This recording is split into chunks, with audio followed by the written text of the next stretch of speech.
Toi qui as été dans les enquêtes, qui as été dans rechercher la vérité, y a-tu des moments où est-ce que tu n'as pas été en mesure de démystifier ou que tu es d'accord avec le témoignage que oui, il y avait un fantôme, que oui, il y avait réellement un événement paranormal et peut-être pas d'explication? Ta question implique beaucoup de choses. C'est sûr.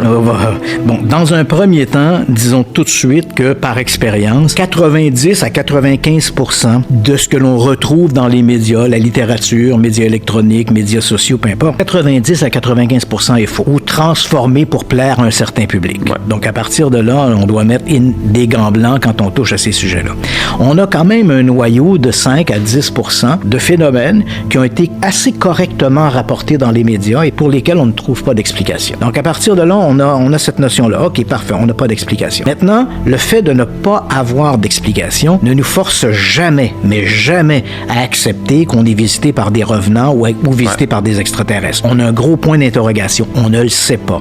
Là, c'est la porte ouverte aux croyances, aux hypothèses, certaines fantaisistes, mais quand même, et on peut y adhérer. Et la croyance, elle est légitime. Moi, quand les gens me disent, moi, je crois aux fantômes, moi, je crois aux visites extraterrestres, c'est légitime d'y croire.